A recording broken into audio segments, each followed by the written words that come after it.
Secret Invasion is the latest MCU show following Samuel L. Jackson's MCU character Nick Fury on his quest to avert an invasion by the alien race, the Skrulls.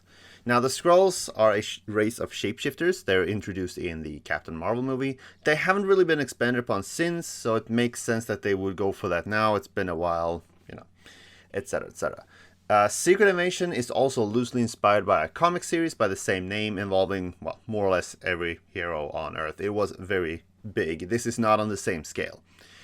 They also wanted to do something a bit more original with this show, so they did, at some point from what I've read, tell them not to take it too much inspiration from the comics, but more just the basic setting, essentially.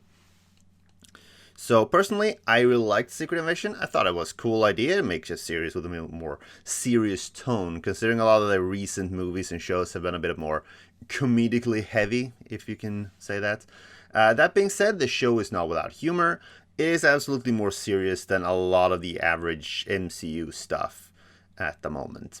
Naturally, it's a series with references to older MCU projects. Without going too much into spoilers, they bring up Extremis, which hasn't really had any attention since Iron Man 3. I really like that. And other things, which is also really cool. As for the characters, I think most of the characters are pretty well written. Nick Fury himself is a bit weirdly written at start. His character doesn't at 100% feel on point. He does get better and better as they go, though. But, there's some other characters as well. I'd probably written them a little bit different. But overall, all the characters, they really work. They're really good. Considering the show deals with a race of shapeshifters, I thought it would be more confusing than it actually was. Most of the time, you can kind of tell who's who, etc., etc. That being said, my main complaint is more about movies and shows like this one, where there are these moments where, like the good guys have the bad guy, like the main bad guy pinned down, and they're about to take them out, but they just don't, allowing the bad guy to escape. And the reverse happens as well, the good guy gets cornered, etc., etc. It's more of a complaint on the genre in general rather than the show, because it's just like you feel like, just shoot him and it's all over, just do it, but they don't, and he gets away, and it's like, okay, I guess you don't want to stop the bad guy. It's kind of weird, but again, like I said, it's more of a complaint on the genre than this show itself, so yeah. Like I said before, I did like the show. It could have been better with a bigger budget.